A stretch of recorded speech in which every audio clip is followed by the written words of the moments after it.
Hey guys, Alex from 7th Hour Films back again with Fullmetal Alchemist Brotherhood.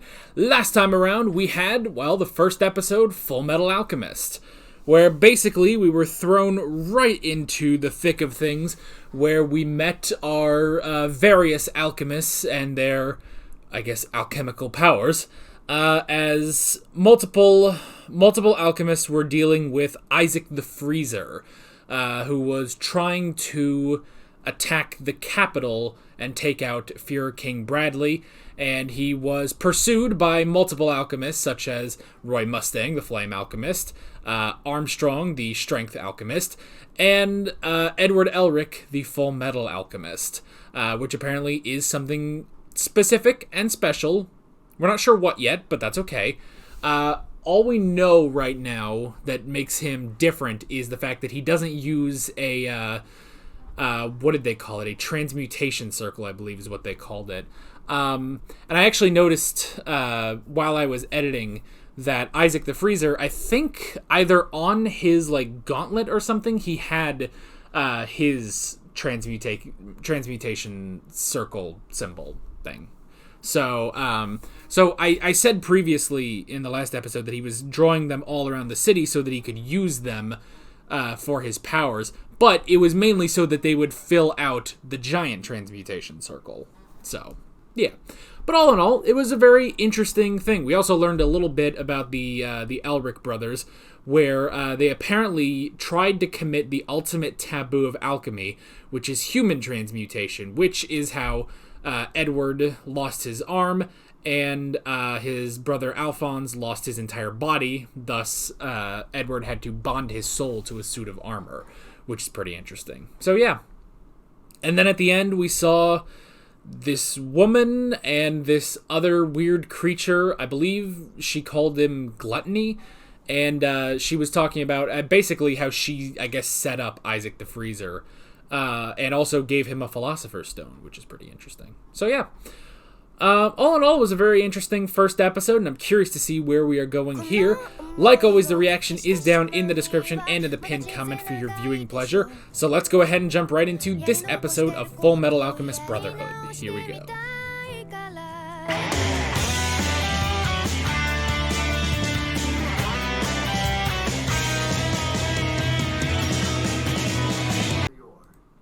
Okay, that is definitely a preview. Alrighty. Okay, now I am going to take these credits back. I want to see if I can just recognize the voice of Winry without looking it up.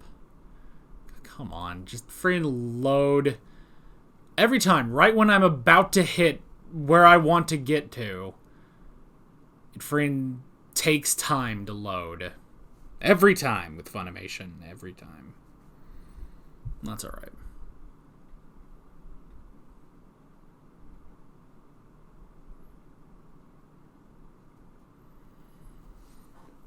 Except it's not alright, it's annoying! Freaking loud! Oh, forget it. I'll just look it up.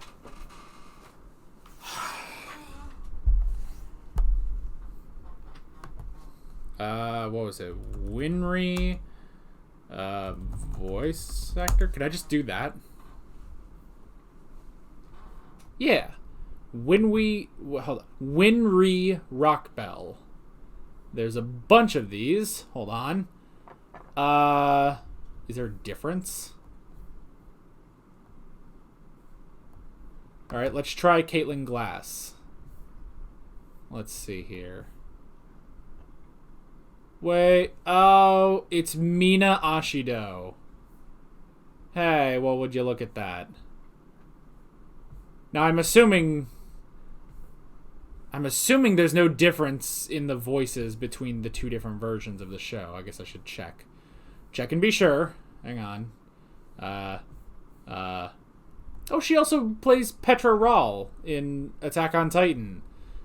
Sweet. Oh, and she plays Vados on Dragon Ball Super. Oh, dude. This is amazing. There's so many characters I recognize. She also plays a young version of Kai Chisaki. That's creepy, but alright. Okay, yes, I was correct. This is the Fullmetal Alchemist Brotherhood version, or voice. I don't think there's any difference, really. I think it's the same cast between the two versions, so... I'm still scrolling through, though. I'm still looking. She plays a character on One Piece with blue hair. I don't know enough about One Piece to mention. Okay. Well, it took me a couple minutes, but I finally got through all of that. Alright. Okay. But Mina Ashido and Vados and Petra Ral. This is pretty good for me, you know? Okay, so that is episode 2. Again, another episode where it's like, go, you know? Just kind of go. Now, granted, this one was way more backstory than last episode. And I kind of like that. You know, that's at least good. You understand the world a little bit more and the story. And I like that,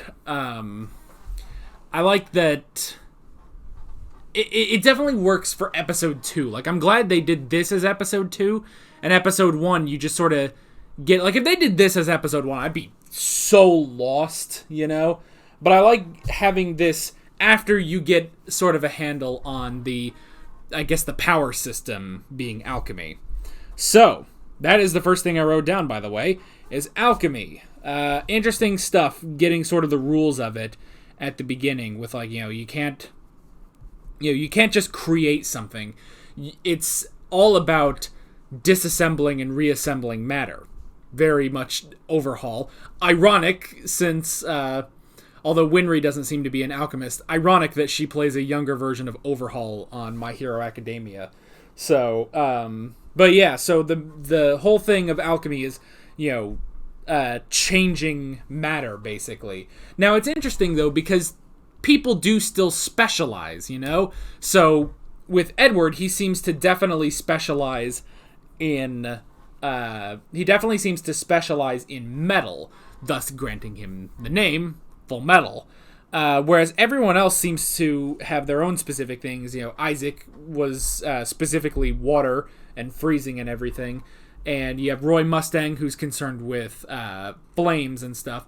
So I like that it's not all just, everyone is just Overhaul or anything. I like how everyone seems to have... They seem to have specialties, So, I do really like that. But yeah, but there's also the law of equivalent exchange, where in order to do something, you basically need to give, And I would imagine with basic alchemy, it's, okay, I turn this table into something, but I can only use this table. Something like human transmutation, though, it's interesting because I guess they thought they had the right ingredients and everything, They got together a bunch of ingredients in order to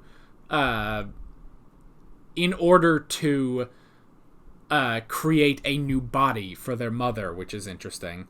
But it just doesn't, like, human transmutation doesn't work out like that, So, they are specifically looking for a Philosopher's Stone in the present day, which the Philosopher's Stone will boost their alchemy, basically, in order to give them complete bodies again, which is interesting. But yes, we got the origin of how Edward and Alphonse started alchemy at a young age, and then they lost their mother, and so they were trying to save her. That, honestly, that makes sense. That's a good backstory for it, because it is something sort of, I suppose innocent as trying to save your mother. Like, that works. You totally understand, like, the motivation and everything for something that is this great taboo, Interestingly enough, though, I'm glad we got a time frame on this, actually, that their mother died in 1904, and that was 10 years before the events we see in the present day. So that means it's 1914 now, which is interesting. Now, with everything of, like, East City and everything, I'm not going to say that this is, like, just a complete, our world sort of thing, and especially with alchemists and stuff like that. Obviously, it's a bit different from our world. So I don't want to say that this is going to, like, they are in Germany. I would imagine it's, this sort of elsewhere Earth sort of deal, with, this world's version of Germany, kind of like what Attack on Titan does,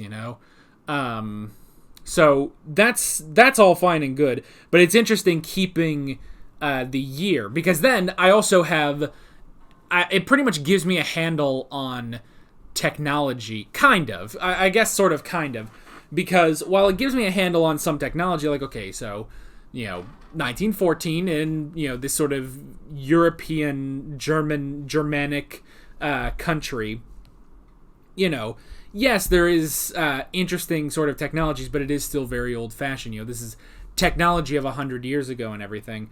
So you can say, like, okay, well, there would be electric lights, there would be radio, there would be this, and that, maybe very basic, silent films and stuff like that. But you're not going to get more, bigger technologies.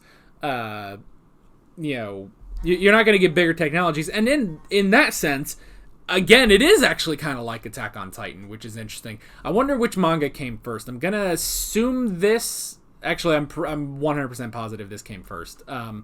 Because considering this is like 2009 or something, and the original anime came out in 2003, plus the original manga had to have come out before that, I think Attack on Titan is more recent. But I'm curious if there's maybe like some influence in Attack on Titan from this show, honestly.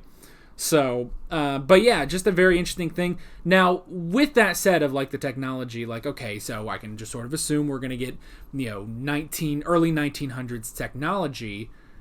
The automail thing is very interesting. That stuff with like the robotic arms, like that's not just, some prosthetic that just sort of, hovers there. That is a fully functioning arm he has, and that's very interesting because obviously that's not something we would have had in 1914. So I like the distinctions of that, and I like it's not even like steampunk or anything. It's just a metal arm, but it does work, and obviously in this world where there is this insane alchemy and stuff, it makes sense that there are some things that would be different technology-wise. So I like that. So yeah, 1914, 1904 when the mother died. And so yeah, they were the human transmutation was to bring their mother back, which is interesting. So yeah, and then we got the world, I guess. Is this ever going to load? Hold on, it's still been loading this whole time. It just sort of, I think it just sort of froze on me when I did that, but it's all right now.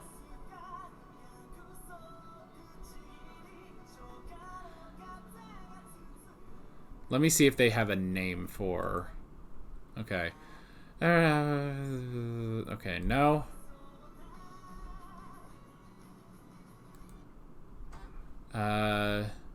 Truth. Truth?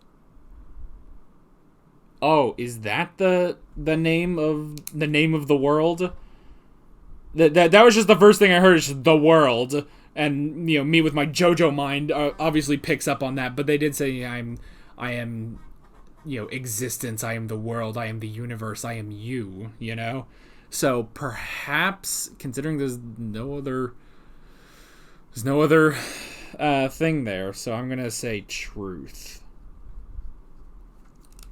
That thing's name was Truth.